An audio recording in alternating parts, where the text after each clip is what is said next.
আজকে আপনি দেখছেন না আমাদের সদ্য যে মনোনয়ন পাইল এরশাদুল্লাহ সাহেব বোয়ালখালীর চট্টগ্রামের ৮ আসনের মনে হয়, হ্যাঁ ওই মিটিং করতেছে, হুট করে কে যেন এসে গুলি মারছে। ওনার সাথে একজন ছিল, সে সাথে সাথে মারাই গেছে, আর একজন অসুস্থ, তিনিও হসপিটালে। এটা দুঃখজনক ব্যাপার।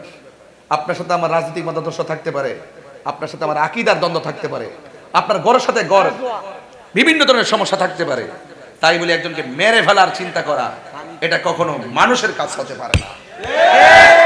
এইভাবে রাষ্ট্রযন্ত্র চলতে পারে না। সিকিউর লাগবে, কি লাগবে? সিকিউর লাগবে। আল্লাহ আমাদের সকলকে মনের সিকিউর তৈরি করে দাও, আমিন বল। হ্যাঁ, তবে আমার কথা হলো ভাই, আপনি মেরে ফেলবেন, এটা মুসলমানের চরিত্র না, এটা কাফেরের চরিত্র। কথা বলে ঠিক কি না? একদিন আপনাকে হয়তো আরেকজন ক্ষতি করতে পারে।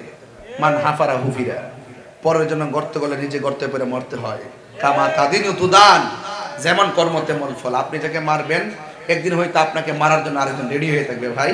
এজন্য কেউ কাউকে মারবেন না, হয়তো তর্ক করতে পারেন। কথা বলেন ঠিক কি না?